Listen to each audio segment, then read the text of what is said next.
He's E.J. Manuel, Florida State quarterback. If you listen to the program, you know how I felt about him. I thought eventually the scouts would get around breaking down tape, the analyst, and he would move up the draft boards. I don't know if it was second or third round where I'd see mock drafts. Now all of a sudden you're hearing his name as potentially a first-round pick, and he's going to the draft. And E.J. Manuel joins us now. When did you make that decision, and why did you decide that you're going to attend the draft?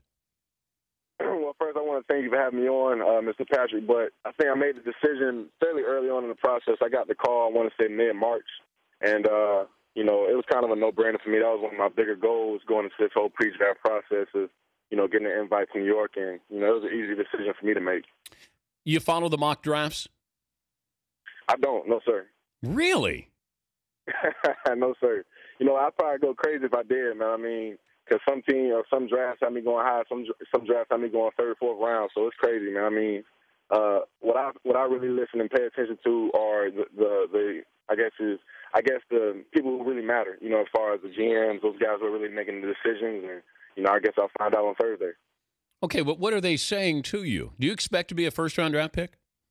I do, yes, sir. I've heard some really good things. I think teams need quarterbacks, and I think the teams that really do need quarterbacks have brought me in for invites and meetings and things like that. I know I've impressed those teams, so I'm pretty sure at least one of them will take a shot. You only really need one team to fall in love with you, man, in this whole deal. So I think at least one team will, pull the trigger on me. Who have you been compared to?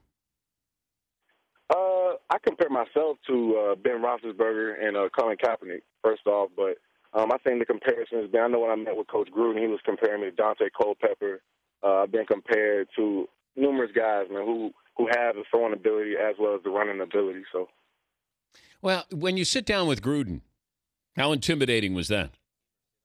Well, at first it was a little intimidating. I didn't know how I was going to go over, but after a while, man, I kind of settled in and showed him my football intellect, and I think he really thought very highly of me. We met for probably 4 or 5 hours of watching film, and that's where I was able to learn a lot from him. And I think I took away a lot of knowledge moving forward into my NFL career.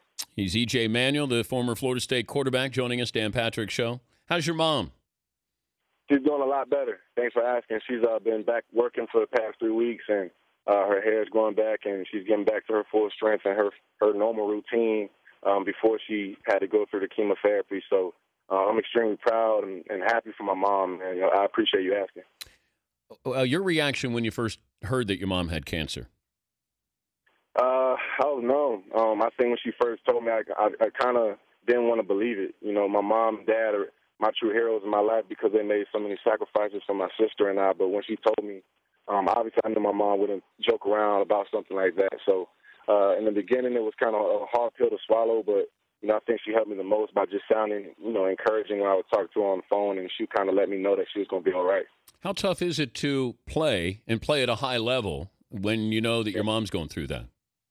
It's tough. The biggest thing I had to understand was, I think it helped me grow up. One, because, the outside world really doesn't care. As hard as that sounds, a lot of people still want you to go out there and play well, and I want to go out and play well too. And, nobody's really going to feel bad for you because you have things going on in your personal life. So I didn't even put it out. A lot of people didn't even know about it until the end of the year. So it was tough, but nonetheless, we got through it as a team, and we ended up having a good season.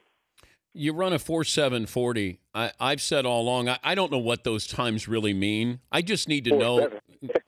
Is that what you ran, a 4.7? No, sir, low 4.6. Oh, okay. I apologize there. I apologize. Okay, I don't know if that means that you can play football. All I know is if I look at the tape, I know you were successful in your bowl games, and it seemed like you wanted to be the leader out there on that team. And no matter if you guys were doing well or not, and that's what I appreciated with your style. Your height, your weight, you have mobility there. That's why I thought you had a chance to be somebody who could start in the NFL. Maybe that's what people are seeing, but I don't know what a 4.6 40 means. What's it mean to you? I agree. I think, one, it just shows that you have explosion maybe. It shows that you can run.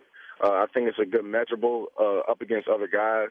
But, the whole combine, I think, is really hard to gauge, how good of a football player you are. I think you are what you are on film.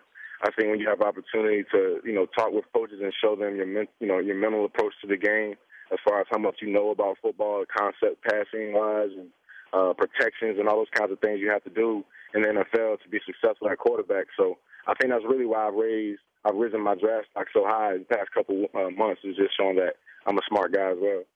All right, you're an honest guy too. So tell me where you think you're going to end up. I don't know. Well, honestly, who showed you, EJ? Who showed you the most love? Where you went? You came home and you said your parents, man, they loved me. I really feel good about this. Yeah, I feel really good about the Philadelphia Eagles. I feel really good about the Buffalo Bills. I feel really good about the New York Jets. And I met with even more teams than that, but those are some of the teams I feel really confident in. I know they need quarterbacks. I know they want quarterbacks, figuring that they have brand new coaching staffs and things like that, so they may want a fresh start. And, a new energetic kind of quarterback to come in and play. Who'd you grow up rooting for? I've always been a big fan of Donovan McNabb. He's always been somebody I've watched, since I was like 8 or 9 years old, even when he was in college. And I've had the opportunity to work out with D5, and it's been great. He's kind of been mentoring me. I've also looked up to Charlie Ward, who's been a big mentor for me when I was here at Florida State. And, those are some of the main guys. Well, are you ready to play in New York? I am. That's kind of one of the questions that came up, how would I handle the New York media and things like that. And obviously, Florida State football is not NFL, but it's very close. It's high-level football, and, when you don't have a good game, they let you know about it. And even when you have a bad or a good game, they still want to nitpick and things like that, which is fine. I'm used to that. I've been here for 5 years, and I think I'll be fine, going into that New York media. Well, I'm rooting for you, and I'm glad that people saw your talent level, and I'm sure personality helped as well. But more importantly, I'm glad your mom's feeling better. Yes, sir. Thanks a lot, Mr. Patrick. I appreciate it. All right, that's E.J. Manuel, former Florida State quarterback. So the Jets, Eagles, Bills. Could you see E.J. Manuel running that offense with Chip Kelly in Philadelphia?